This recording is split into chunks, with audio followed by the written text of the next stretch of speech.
La mujer se determina y se diferencia con respecto al hombre y no a la inversa. Ella es lo inesencial frente a lo esencial. Él es el absoluto, es el sujeto, ella es la alteridad. Esto lo escribió Simone de Beauvoir, quien nació el 9 de enero de 1908 en París en el seno de una familia burguesa francesa. Su padre, el abogado Georges Bertrand de Beauvoir, la encaminó desde muy temprana edad en sus estudios de la escritura y de la literatura. Más adelante, en el paso del tiempo y de su crecimiento, se redefiniría de muchas maneras y sobre todo se distanciaría de las ideas abstractas. Más adelante se convertiría en una de las mayores exponentes de la filosofía de la libertad, del compromiso y del existencialismo. En 1926, mientras se preparaba para ingresar a la universidad, ella se asociaría al movimiento socialista y ya en la Sorbona, en París, entraría a los cursos de literatura y de filosofía. En 1929 recibe su título de letras y se convierte en una profesora agregada de filosofía, siendo así la estudiante más joven en recibir este título en Francia para ese entonces. Ese mismo año conocería a Jean-Paul Sartre, quien se convertiría en su compañero tanto sentimental como intelectual para toda la vida. Sentimentalmente nunca se casaron y mantuvieron una relación abierta. Intelectualmente siempre se influyeron el uno al otro en sus textos, en sus pensamientos, en sus obras, pero siempre mantuvieron una autonomía en ellas. En 1931 se dedicó a la enseñanza, pero en 1943 se dedicó de una manera completa a la escritura, y su escritura pasó por diferentes facetas, desde autobiografías, obras literarias, novelas, hasta los ensayos filosóficos. Luego de terminada la Segunda Guerra Mundial, salen a la luz sus primeros ensayos filosóficos, como ¿Para qué la acción?, El existencialismo y la sabiduría popular, Ojo por ojo y Para una moral de la ambigüedad. Desde sus primeros textos vemos la relación, igual que en los de Sartre, de el en sí y el para sí, donde el en sí es el ser opaco y el para sí es la realidad que, estando dotada de conciencia y siendo capaz de la trascendencia, no coincide con ella misma. Hay que decir también que ella veía la libertad como una fuente del imperativo moral y describía al ser humano como libre, tanto así que éste no podía eludir su libertad. Y como se trata de un sujeto que no es, sino tiene que ser, es imposible acumular libertad, atesorarla como el objeto de hacer frente a los sucesivos compromisos que se presentan en el futuro.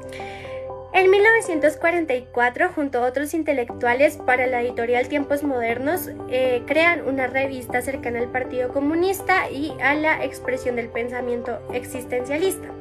En este sentido vemos que su recorrido intelectual pasó por diferentes facetas.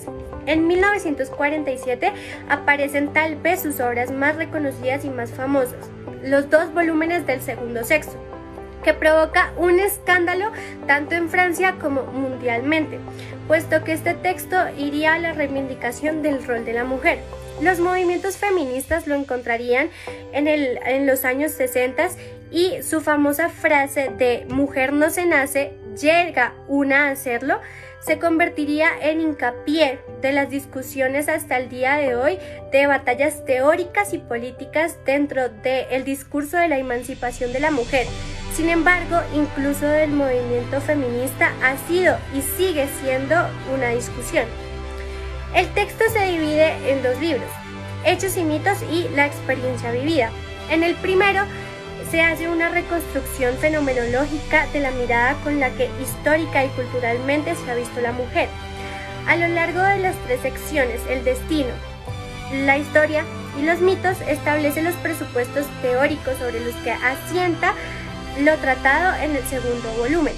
Ella escribe: es una consecuencia del imperialismo de la conciencia humana, que trata de reforzar objetivamente su soberanía, si no estuviera en ella la categoría fundamental de la alteridad y una pretensión original del dominio del otro, el descubrimiento de la herramienta de bronce no hubiera podido provocar el sometimiento de la mujer.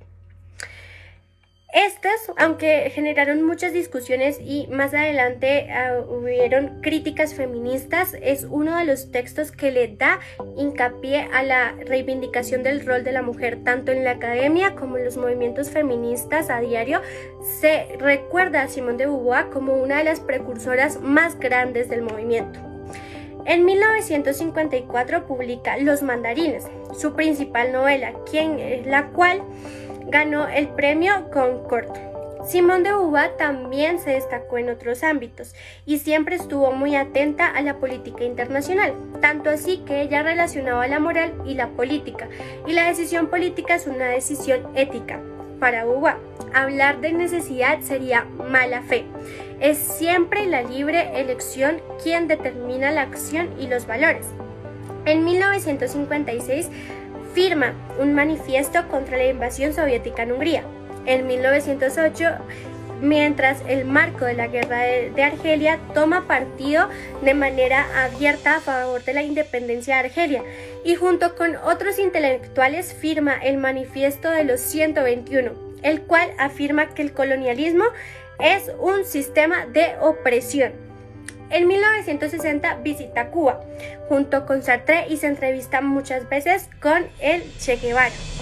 Y su vida continúa dando vueltas de los viajes por la URSS, Egipto, Japón, Israel. También Simone de Beauvoir apoya el inicio de la revuelta estudiantil y condena la invasión a Checoslovaquia.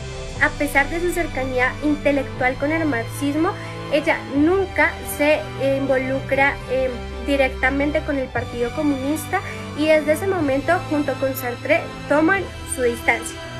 De Beauvoir muere el 14 de abril de 1986 en París. Su obra ha sido destacada tanto en la academia como en los movimientos feministas y es una de las más grandes precursores de la filosofía del siglo XX hasta el día de hoy.